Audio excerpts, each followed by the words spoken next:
Welcome to Business Blurb, you and the Dropouts podcast. My name is Brendan Cox. I'm here with my co-host, Devin Caherly. What's up, Devin? What's going on, everybody? Today we have a very special guest. His name is Will, also known as the Paparazzi Gamer.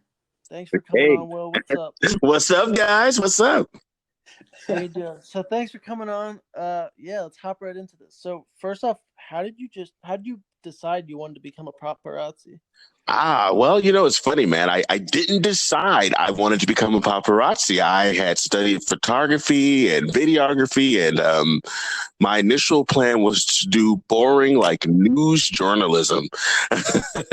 And shoot for like websites like the Daily Mail and stuff. Yes, and I actually did that with NBC for the early part of the late 2000s, I should say, and I was doing regular news, car accidents, and murder, and I just found it so boring. And I was in my hometown of Monterey, California, and I guess I'll shout out my hometown. and I decided I was going to move to LA and just try a different form of it. Yeah, 100%. With that, like, how did you get into paparazzi? Right. You just move to LA, and like what's the first thing you have to do if you want to become a paparazzi, because you're self-employed? Right. Well, actually, initially what ended up happening was I applied at all these movie studios and TV studios, news stations, ABCs, and I got a call back from Warner Brothers. I was all excited, call my mama and my friends and my cousin. Warner Brothers, I got this interview, I'm so excited, And what they didn't tell you when I put when I filled out this application was that it was for the show TMZ. They didn't tell you that. They just said about a news show. And so when I went in for my interview, I actually found out it was the show TMZ, which honestly, guys, I had never heard of and did not even know what a paparazzi was. They liked me and they hired me, and that introduced me to the world of entertainment reporting and, not necessarily just big on a red carpet or stuff, but just kind of walking up to the person at a restaurant and asking questions. And that was my first introduction to paparazzi. Awesome. How long ago was that when you started? That was 2010. Wow. So, like, how is it like, there must be such a big difference from being a paparazzi in 2010 to like 11 years later. Like, what was it like back then? Because you weren't posting things on YouTube as much back then. It was more like, oh, I'm going to take this shot of Justin Bieber and sell it to TMZ or Daily Mail for like a certain amount of money, right? What was it like? There was a lot more money then. There was a lot more money then because you didn't have, now most celebrities post their pictures on Instagram themselves. And that, of course, really hurt the business when it came to people like myself who were talking to these people or becoming friends with these people. And, we were the ones selling it to People Magazine and Extra and Entertainment Tonight and, TMZ. So I would say that the business was maybe a lot more people were making a lot more money the farther back you go. Once Instagram blew up, it weeded out a lot of people in this business. Yeah, no, definitely. That makes sense with social media and everything. Pictures weren't as valuable once the artist Kylie Kardashian could post 40 pictures of herself online, Yeah, no, definitely. How does that, like, I mean, I'm sure people still do it today, but like, how does that work when Daily Mail is, I keep using Daily Mail because that's just the first thing that comes to my mind. Cheapest paying. Yeah, how does that work? Like, do you take and it's obviously a time game too, because they want the pictures first. So what did you do back then? Were you taking a picture and had like some way of quickly like putting it out for like an auction or something? Well, it's funny that you use the word auction because that's almost basically correct in a way. Everybody works for different companies. Now, like I said, in the beginning for 3 years, I was with TMZ. So everything I shot belonged to them, regrettably, because at the time I didn't realize how much money I was losing by directly working for them. But you would take your photo or your video And there was even websites then that were uploader sites. One was called Backgrid, and there was one called Mega, and there was one called Splash. And if you were in the business, you could upload to them all the news stations, from the ABC, NBC, Disney, Nickelodeons, ESPN, Fox. They would all look at these sites every day and see what new videos, what new photos were out. And then they could either buy your video or photo exclusive so that only they own it for a lot more money, or you can still do this today, or you can put it out and multiple people can buy it. That's the thing about us, our photos and our videos, we own them. It's basically other companies licensing it out unless they buy it exclusive. Awesome. And you have the Paparazzi Gamer in your title. Like, yes. you also game as well, or you film gamers? I do. So I laugh about it when people ask me, because when people look at my page now, they don't see any gaming. And I like to let people know that when I started my YouTube page, I was putting some of my interviews up there for fun, good ones that were all over TV, all over the world. But I was also putting my gaming videos.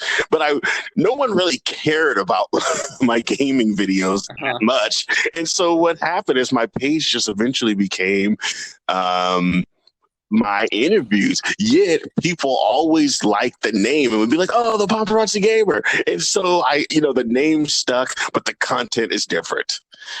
Awesome. Yeah. And so do you think you're different than the other paparazzis? Oh, I know I'm different.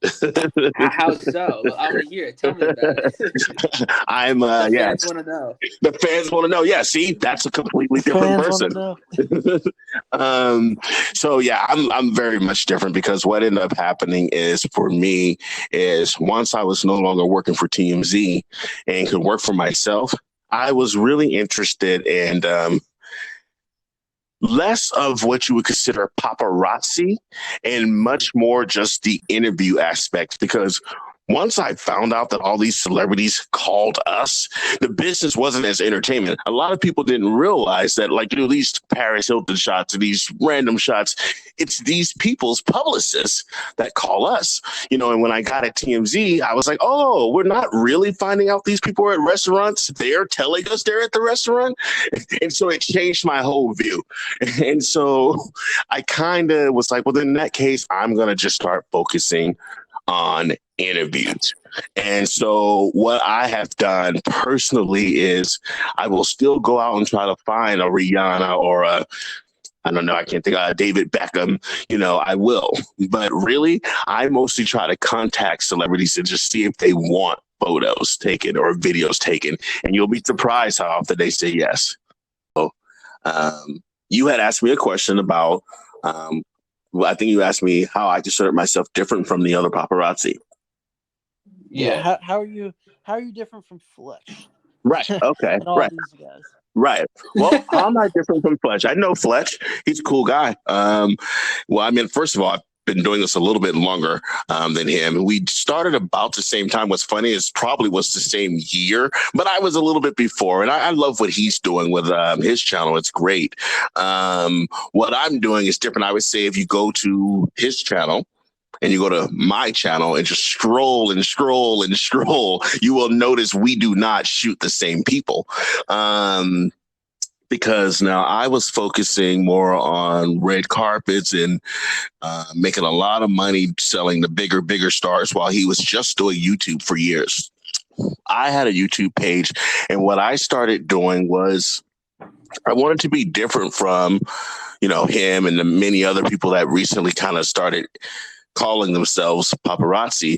Is I wanted to embrace the younger influencers that were coming up, people that were on Nickelodeon and Disney and working on ABC Family. And so that was always my emphasis. I'll put it like this, that other channel you mentioned, he'll get 100,000 views off of Addison Rae. My audience could care less about Addison Rae. If I've put Addison Rae on my page before and no one cared, but if I shoot a Piper Raquel or a Gavin Magnus, names you may not even know, they have huge fan bases. And so what I've done was try to do less paparazzi, but more interviews with younger influencers. Yeah, And I've that's kind of noticed what that. I feel. Yeah. Yeah, you shoot a lot of the Goat Fam, I think they're called, right? Yeah, Go Fam. There's the Yeah. Squad. There's a lot of them. Yeah, Go Fam is definitely one of the more popular ones for sure. There's these people, with millions and millions of followers, and I've always wanted to find out the gossip and the paparazzi aspect, what's going on with them, because I tell you guys, LA is crazy. These younger kids be going through drama and stories too. People watch my page because it's like their lives are more entertaining to me than a Bryce, or Addison could ever be. and so, and so I kind of feel like one of the things that now make me stand out is that, you mentioned Fletcher, like I said, a good person, a cool dude.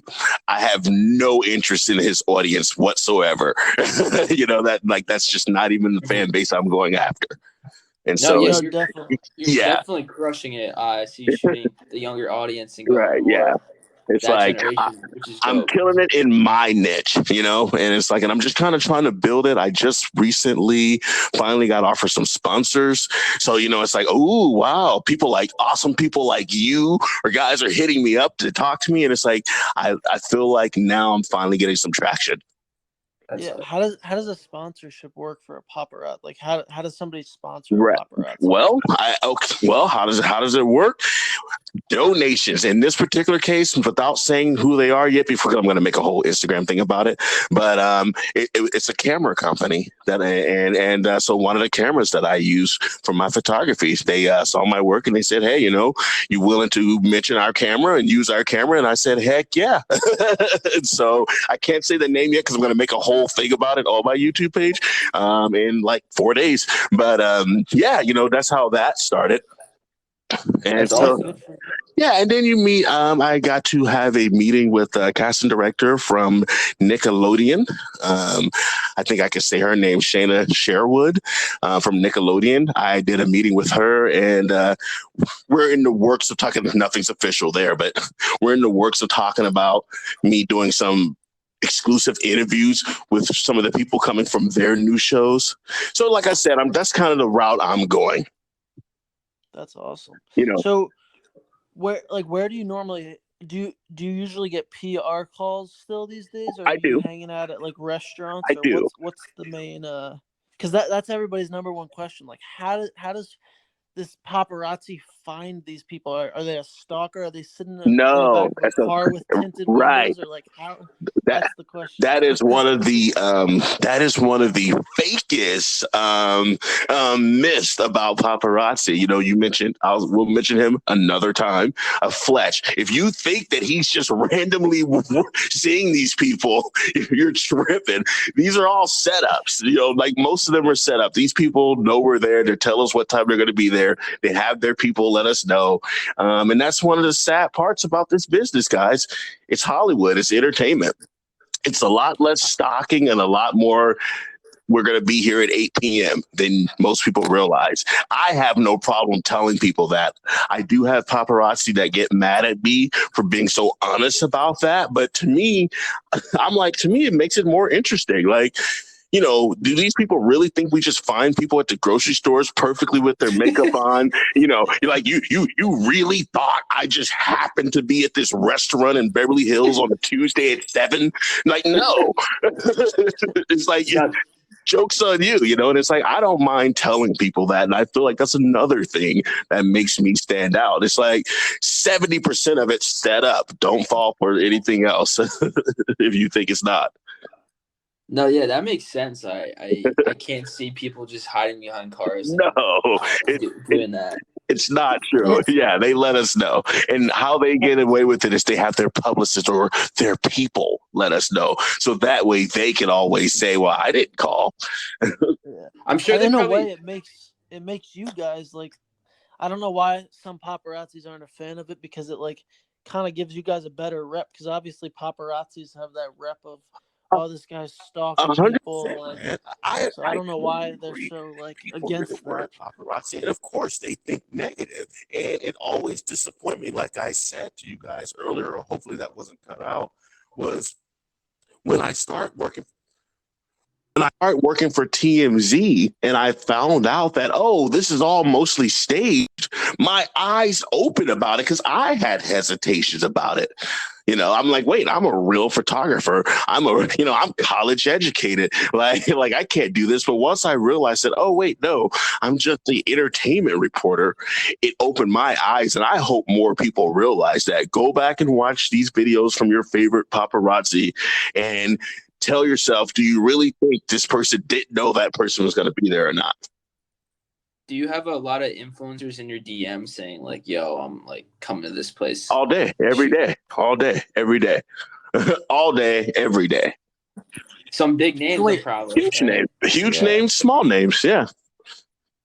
How like as a paparazzi, what are your hours like? 'Cause you have people saying, I'm here 24/7. Yeah. How do you you have to kind of do that on your own. Me personally, I want to shoot a couple things a day, but I'm kind of chill, guys. I try to work like 5 days a week and play video games the other time, hang out with the wife, do other stuff.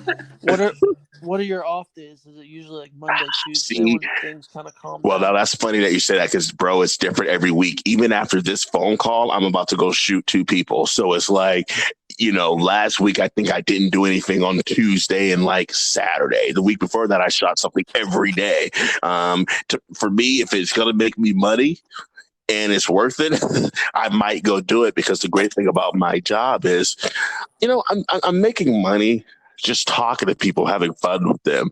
And it's not difficult when it comes to like, once you know what you're doing and if you're good at it, if you can take good photos, if you can take good videos, if you can engage with the audience, so what if I went out 7 days a week, but I only work for an hour or two, and I'm feeding my family. So for me, it's a little bit like, I'm all about it. Like, I'll rest when I'm dead. Yeah. Are you a full-time paparazzi, or do you do another? No, it's what I do. I do all kind of stuff because I'm a videographer. But I mean, if you're asking me what pays all my bills, it takes care of my house, my mom's house, my cousin's house. It's just this. Yeah. Oh, wow. That's awesome. I mean, but yeah, no, that's awesome. But I also think it's cool that like it seems like you're passionate about it too. Like you're not dreading going to shoot somebody. It's no, like, I love it. This is fun. I get to go pick this person's brain about some drama. It's like you guys are getting to ask me. You guys are asking me questions right now, and this is so fun because I'm so used to being the one asking questions. Like I'm stoked that someone's asking me questions instead. Yeah, no. But speaking of that, like, how are you staying on top of like all this drama between like, I don't even know. You said like Piper or something. Right. Like, I don't even know. See, yeah, Piper Raquel is extremely famous. She just put a video out last week. So I already got 10 million views on YouTube. Wow. Piper Raquel. Yeah, the song's called Butterflies. I'm in the music video. No way. I'm in the music video, actually. Yeah. But yeah, I mean, I talk to these people. I know their people because I do shoot younger kids now. I know their parents. It's not like I'm just really running up on a bunch of 14, 15-year-olds. I know these people's parents, or I know their legal guardians or their publicists. So I kind of hear what's going on gossip-wise. There's all kind of T pages. You guys know, like the TikTok insiders and stuff like that. The younger squads, they have T pages also. They're called T pages, T on squads. There's one called GF Room, and there's one called Daily Spills. And so they're on it too. So I just kind of do research. I literally go online and be like, oh, this person's fighting with this person. Oh, this person's left that group. And then I, mix with anonymous calls, and that's how I get my information. That's awesome. And I also see you go over to like the Goat fam house often too, which I don't really see paparazzis like actually interacting with groups unlike you. Yeah. So yeah. Well, once again, like I said, I know all these people, and I'm just like, hey, let me come to your house. Like, let's do this, and whether it's Goat fam or anyone, whoever I shoot, I kind of build a relationship with. you get to know these people's families or legal guardians. And like I said, that is what makes me so different, because I do shoot candid photos. I do street interviews. So I am a paparazzi, but I'm not some guy, hiding out, like I see you said, in a tinted window car. That's not what's really happening. I know these people. These are my friends. And even if we're not friends, I have a business relationship with these people. They know I'm not trying to do them dirty. I'm just trying to get news. And to be honest, most of the publicity, whether it's good or bad, can usually work in your favor if you know how to spin it. All publicity is good publicity. It really is. I hate to say it sometimes to the younger people, because I don't want you to go out there and kill somebody. You know what I mean? But if not on a less drastic level, all the publicity really just works. I had people mad at me. Oh, Will's just shooting, these younger influencers now, and they were talking so much smack that I gained thousands of followers from it. And I was like, oh wow, thanks. It's just how it works. How do you have Go ahead, Devin. How important do you think publicity and paparazzi affects an influencer in their career? You think it has a big impact? I think that in today's society, it has a huge impact.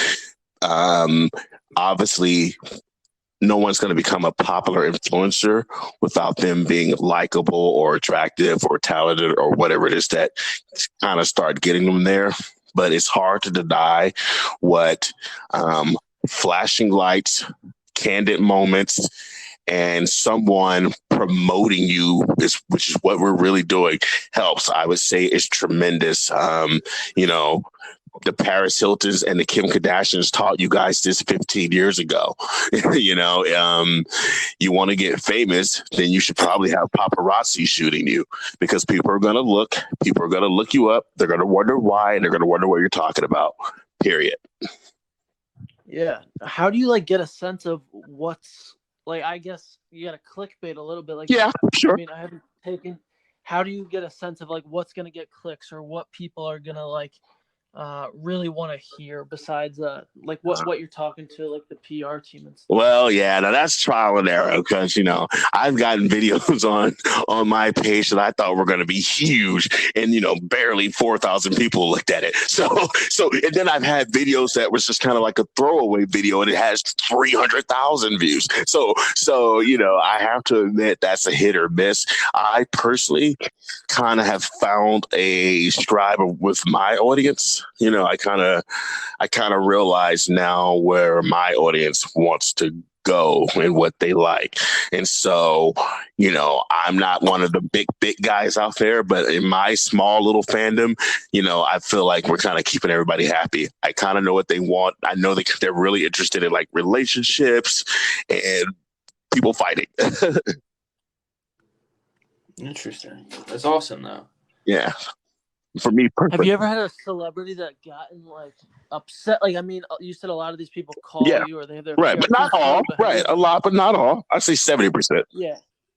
Have you ever had somebody that's pulls a Kanye West or a Justin Bieber and just gets super upset with you? Yeah, man. For, I have, quote unquote, invading their privacy or whatnot. Yeah, I went out of my way to never invade anyone's privacy, because I only shoot them in public scenarios. And, sometimes people are like, oh, I'm going to call the cops. And we used to always love when they would call the cops, because the cops would be like, oh, who is it? Because the thing about it is, especially in Los Angeles, is if you're outside, I can take a picture of you and I can record you. I can't go inside of a restaurant. I cannot go inside of a house. That's trespassing. But if you're outside, you give up your right of that kind of privacy. So the second you walk out your door, if I take 900 pictures of you and you hit me, you're the one committing a crime, because it's not illegal for me to take a photo. But I did have the Seahawks player, Marshawn Lynch. I hate the Seahawks anyways. I'm a 49er fan. But I did have him one time at One Oak. And One Oak used to be a thing. I don't even know if it is anymore. But before COVID. And I did start asking him some questions, and he was not feeling it. And are we still there? Okay. And he pushed me really hard against the car. Wow, and that's crazy. and then I had a video where I got a gun pulled out on me. That's really viral. You guys can look it up. Well, you won't see the gun, but the video is really viral. Nicki Minaj ex-boyfriend Safari and Meek Mills were both at the same place at the same time, and I was talking to her first ex, Safari. I was interviewing him when Meek Mills pulled up and had his guys jump out and it allegedly looks like try to jump him. So look up Meek Mill's fight and you'll see it. It went viral. It was everywhere. And I shot that exclusively. And when that was over, what people don't see is one of Meek Mill's guys pulled a gun on me and was like, "You better delete that video." And I was like, sure, man. And then, of course, I ran out and sold it everywhere. That must have been a big payday. Yeah, it was great. It was a lot of money for my 1 minute video. Was that the biggest video you've ever had, like the most viral one? Gosh, you know what? What's funny is I think that's probably the second most viral. What's weird is I probably made the most money from that video. Like I made upwards of 20 grand off of that. For my 1 minute video. And like, so, 20 grand for just one video right there and there, just paid out, poof, poof, poof. That's probably the most I made from one video. But my most viral video would probably be when I cost Kevin Durant a couple sponsorships by mistake. I was talking to basketball star Kevin Durant at a club here, used to be called Henry's. I think it's called the Peppermint Club now, but it used to be called Henry's. And I was talking to Kevin Durant. He had been injured, so he was walking out. He had like a boot on his shoe or whatever. And I'm talking to him. He's cool. He knows. Well, he doesn't know me, but he's seen me before. He opens the door to his car and drops out like a big jar of weed.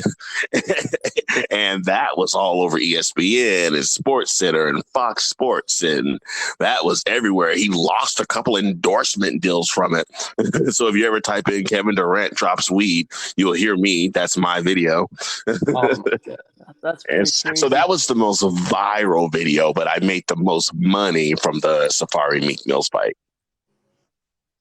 Yeah, that makes sense. So like, we got to wrap this up because of course, we're short on time.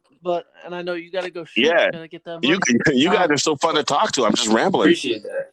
Yeah, we just got to chat another time for fun. But like video wise too, I know these publications, like they can just embed your YouTube video. So is there a reason a lot of them like want to buy it exclusively? Like what is it? What's the advantage of buying it versus just like embedding one of your YouTube videos in an article? Right. Well, it's funny, man.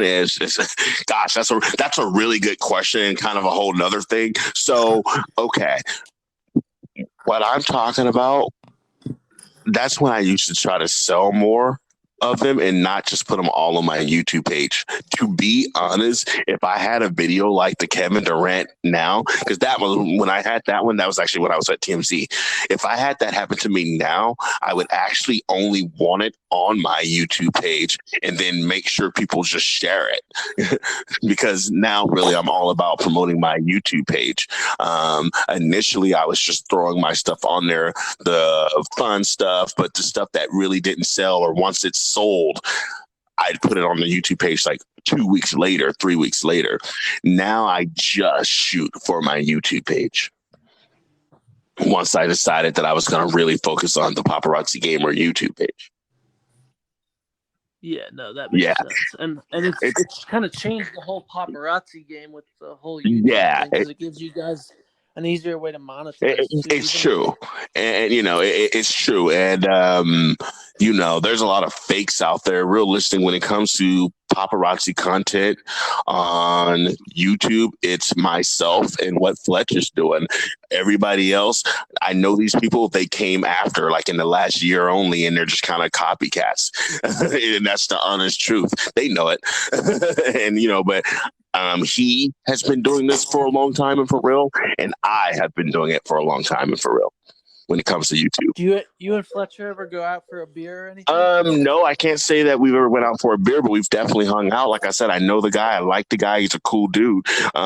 We have a completely different audience. You know, he really, really, really blew up last year, and I'm starting to think it's great. Oh, my bad, I cussed. But I think it's No, you're good.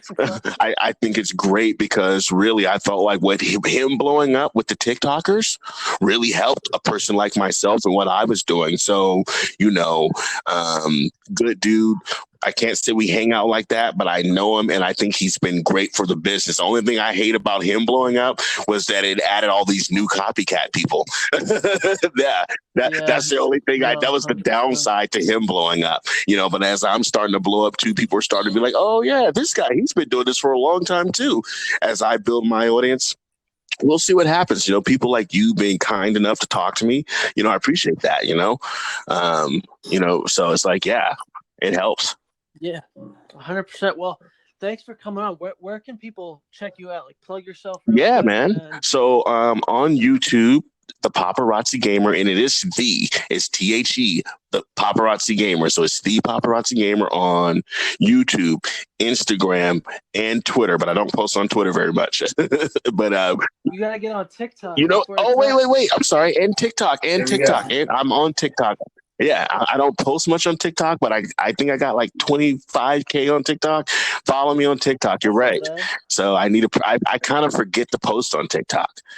So yeah, TikTok's the wave. Yeah, it really is the wave. You know, and basically it's the Paparazzi Gamer on all socials.